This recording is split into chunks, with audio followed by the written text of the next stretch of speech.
Magandang umaga po sa bawat isa sa inyo. Welcome back to our 365 Bible verses everyone should know. So gusto ko po manabatiin yung mga followers ng ating Panginoong Jesucristo na mga taga Marikina.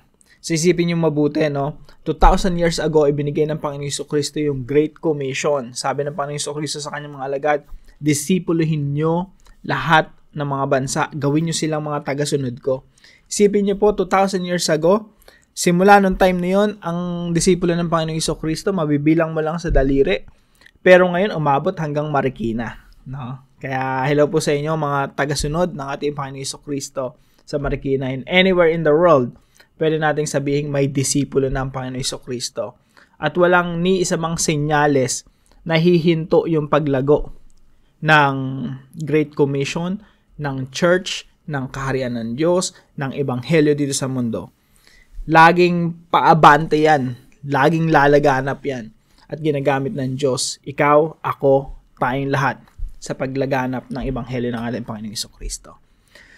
So yan po ay parte ng ating biblical hope. Yan po yung series natin, Redeemer God.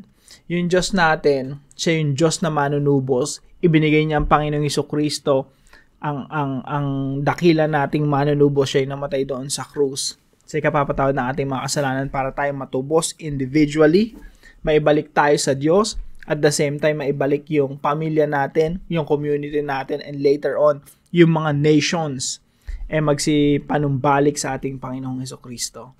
Bakit mangyayari yun? Because our God is a Redeemer God. Our God is a healer God, Redeemer God, Restorer God.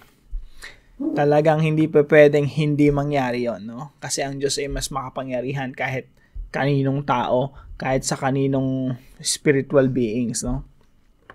Now, ang tatalakayin po natin ay magmumula po sa 2 Samuel chapter 7 verse 12 to 13. Yung Diyos po kasi natin, siya yung Diyos na nakikipagkasundo. Again, tingnan po natin, no? Dito sa ating chart. Yung Diyos natin, lumikha siya. Mula kay Adan at Eva, magkakaroon ng mga bansa. Kaso nahulog yung mga bansa, yung mga nations, mga ethnic groups. Nagrebelde sila sa Diyos, pero ang Diyos hindi sumuko. Meron siyang pangako na pagtutubos. At yung pangakong pagtutubos na yun, nagsimula po yan, Genesis chapter 3 verse 15. Sabi rin sa Genesis 3:15, ipapanganak ang Messiah, at yung Messiah na yun, dudurog sa ulo ni Satanas. And not only that, nung mga panahon na yun na nagkasala ang tao, ang Diyos mismo ang pumatay ng hayop. Para yung balat ng hayop na yun, yun yung ipandamit sa tao. Nangangahulugan, ito ay naglalarawan na someday ipapanganak ang Messiah. At yung Messiah na yun, sa pamamagitan ng Messiah na yun, tayo ay dadamitan muli ng kabanalan. Yun po ay pagtutubos. Now, yung promise of redemption, napakalawak na topic po yan sa Old Testament. Isipin nyo na lang po yung buong Old Testament. Ito ay pangako na darating yung Messiah. So, nangako ang Diyos, darating yung Messiah kay Eva pa lang. And then, sa lahi ni Eva at Adan, kila Abel, alam nila yun na may darating na Messiah. And then, last time pinag-usapan natin yung patungkol kay Abraham, pangako ng Diyos sa Genesis 49:10, na blessing kay Judah, kaya tinatawag si Jesus na Lion of Judah. Ngayon naman yung pangako ng Diyos kay David. Yan po yung pag-aaralan natin, no? Yung promise of redemption na inihayag ng Diyos kay David. Now, si David po ay isang hari, no? At sabi ng Diyos sa kanya, ito po ay tinatawag nating covenant o kasunduan ng Diyos tsaka ni David. Sabi ng Diyos kay David, David, mula sa iyong lahi, ipapanganak ang Messiah. At yung Messiah na yan, siya yung maghahari sa lahat ng mga bansa. Naalala mo ba, David, yung sila Eva at Adan, ang ganda-ganda ng plano ko, mga bansang banal, mga sumusunod at umiibig sana sa akin, kaso nahulog sila sa kanilang mga kasalanan, namuhay sila sa kasalanan, nagrebelde sila, pero David, yung isang anak mo, mula sa iyong lahi, yung Messiah na yon, paghaharian niya lahat ng mga bansa. Kaya napakagandang promise ito, no, sa Old Testament. Now, sabi dito sa 2 Samuel chapter 7 verse 12 to 13. Babasahin ko na lang po sa Tagalog. Sabi po rito, kapag namatay ka, ang Diyos po ang nagsasalita nito kay David, no? Kapag namatay ka, David, at ilibing kasama ng mga ninuno mo, ipapalit ko sa iyo ang isa sa mga anak mo. Isa sa mga anak mo, David, ipapalit ko sa iyo. At patatatagin ko ang kaharian niya. Siya ang magtatayo ng templo para sa karangalan ng aking pangalan. At titiyakin ko na ang kanyang angkan ang maghahari magpakailanman. Napakaganda po niyan. So itong pangako po na ito ay unang-una tinupad po ito ng Solomon. Pero si Solomon po, anino lamang si Solomon ng darating na Messiah. Kaya yung promise of redemption, si David, si Solomon, mga anino lang sila ng darating na Messiah. Kasi ito, yung paghari ng Messiah dito, pang walang hanggan eh. At pag pinag-aralan nating mabuti yung Davidic Covenant, yung kasunduan ng Diyos tsaka ni David, talagang mauunawaan mo later on na, teka, hindi pala si Solomon yun. There's someone greater than Solomon na inaantay ng bayan ng Israel na ini-expect sa buong Old Testament. At yun ay Kristo. Yung Kristo na Messiah na yun, siya pala yung maghahari ng pangwalang hanggan. I will establish the throne of His kingdom forever. Now, ano po yung teachings natin? Number 1, God promised David that the Messiah shall come from His own body. So, inantay ng mga tao yon. So, si Solomon dumating. After na Solomon, kaso ang problema, yung kaharian, pinapasa-pasa. Ang ina-expect nilang Messiah, actually, pag nabuo na sa istorya natin, no, yung Messiah pala dapat hindi namamatay. Yun yung Son of Man. Yun yung Son of David. Kaya pag tinignan mo sa New Testament, pag introduce pa lang kay Jesus, Son of Abraham, Son of David. Siya talaga yung katuparan ng promise of redemption. So, God promised David that the Messiah shall come from His own body. Pangalawa po, God promised David that his son shall build the church. Yung anak po ni David, yung unang natupad to no, kay Solomon, siya yung nagtayo ng templo. Pero yung templo na yun, winasak ng paulit-ulit. Yung templo na later on makikita natin sa mga propeta, no? Sabi ng mga propeta, yung Messiah, yung tent pala, yung tabernacle dati naging templo na tinayo ni Solomon. Yung itatayo pala ni Jesus Christ, hindi pala temple na gawa sa bato. Templo pala na church, katawan niya. Kaya magandang talakayan po yan. Isang napakahabang talakayan, no? Yung ibibuild pala ng Messiah, the church, the temple of God. At yun yung pangwalang hanggan.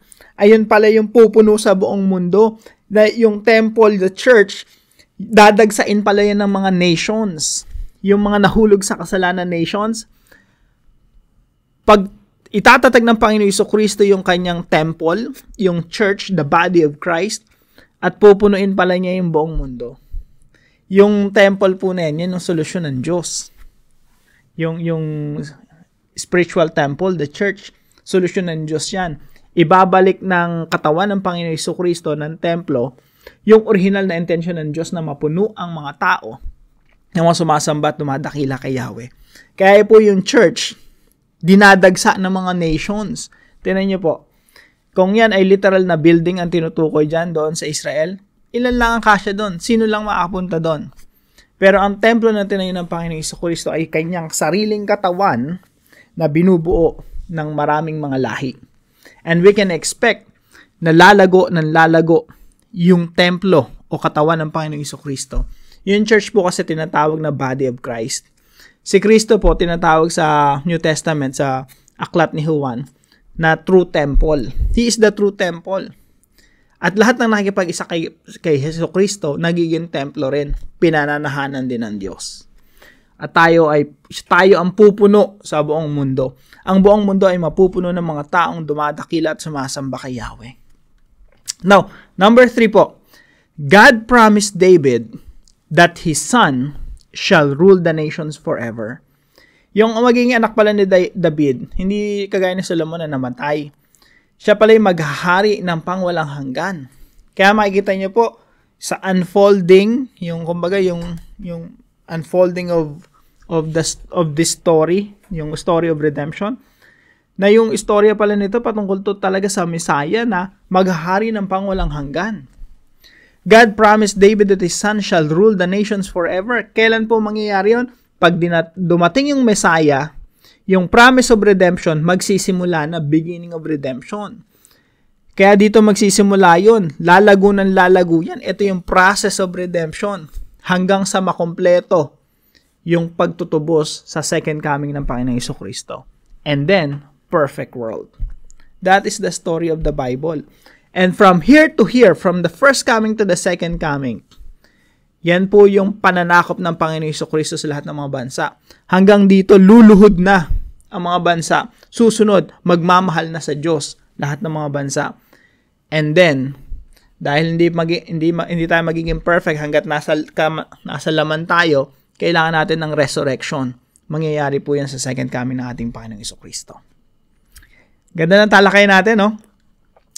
Now, application po. Mabilis lang po, no? Number 1, believe that the growing church is God's solution to the chaos in this world. Ang solusyon ng Diyos sa mundo ay yung katawan ng Panginoong Jesucristo lumaganap dito sa mundo. Kaya kailangan natin panampalatayahan yun eh. That's part of our biblical hope. From the first coming to the second coming, yung church lalaganap. Yung body of Christ lalaganap.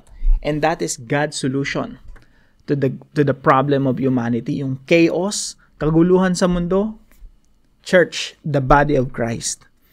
Now, sabi ng iba, bakit body of Christ yung ano? Bakit church yung solution? Di ba dapat ang Diyos ang solution? Well, hindi mo pwedeng ihiwalay si Jesus Christ, the head of the church. He is the head and we are the body. Hindi mo pwedeng pugutan ng ulo. Magkasama talaga yon. So, pwede nating sabihin, ang solusyon talaga dito sa mundo, si Jesus Christ and His body. Kasi yung body of Christ, yan yung ginagamit ng Panginoong Jesucristo dito sa mundo. To make this world a better place. Now, number 2, let's proclaim the reign of Christ in both heaven and on earth. Now, ang Panginoong Jesucristo, dapat pinoproklama natin yung paghahari niya, nagsimula na. Kasi ang linaw po, marami po ang talakayan yan sa theology, no? Yung paghari ng Panginoong Jesucristo, nagsimula na, hindi yan na-postpone, kagaya na sinasabi ng ilan. Ang paghari ng Panginoong Jesucristo, nagsimula na, at yan yung pinoproklama natin sa mga tao. Jesus Christ is reigning now, naghahari na siya ngayon. Ang kailangan mong gawin ngayon, magsuko ng buhay sa Kanya at pagharian Kanya. That's what we proclaim. Ayun yung pangaral natin. Naghahari na siya sa langit at sa lupa. At yung pananakop niya, nagsisimula na. No? At nasa proseso na ng pananakop dito sa mundo. And number 3 po, let's trust God's process of restoration. Ito po, from the first coming to the second coming, yan po ay proseso ng restoration. Hindi po yan one snap, tapos na. No? Bigla nang naging maayos lahat. Tayo po, nasa proseso ng restoration. Binabago tayo ng Diyos araw-araw. In the same way, yung mundong ginagalawan din natin, yung mga nations, mga bansa, mga ethnic groups, nasa proseso din ng restoration. Ang maganda nito, kung tayo nasa proseso na ng restoration, napakaganda pala ng pag-asa ng mga Kristiyano. Kung dito sa present time, nakita natin ang sama-sama ng mundo, bumubuti pala. Bakit? Nasa proseso tayo ng restoration. Hindi natin pwedeng sabihin na pasama yung mundo para nating sinabing, Lord, ang pangit naman ng ginagawa mo, ang pangit naman ng obra maestra mo, pasama. It doesn't work that way. Ang mundo natin pabuti ng pabuti, dahil umaabante ang Great Commission ng ating Panginoong Jesucristo. Now, para po sa ating discussion, why should we believe that Jesus is reigning now, both in heaven and on earth? Bakit natin dapat paniwalaan na si Jesus Christ ay naghahari na both in heaven and on earth? Bakit ngayon? Bakit Jesus Christ is reigning now? Bakit hindi natin pwedeng i-postpone yung kaharian ng Panginoong Jesucristo, dalhin dito sa future pa, no? Why should we believe that Jesus is reigning now both in heaven and on earth? Sagutin po natin yan sa ating mga discussion groups. At para po sa ating panalangin, Father, I believe you sent Jesus to solve the greatest problem of humanity. to defeat Satan, sin, chaos, and death. Please defeat chaos in my life. Lord, ang ganda ng plano mo. Umpisa mo sa akin, Lord. Defeat chaos, wasakin nyo, tapusin nyo yung kaguluhan sa buhay ko, sa aking pamilya. Allow us to experience your peace, healing, reconciliation, and restoration. Let us be transformed by your gospel. In Jesus' name. Sama po natin ito sa ating mga panalangin at salamat po sa katuwang natin sa ating devotion, no? Si Brother Alvin. Pagpalain ka natin, Panginoon, kapatid. And wag po natin kalimutan na ibahagi yung mga natutunan natin sa comment section right below this video. And please share this devotion to your family and friends.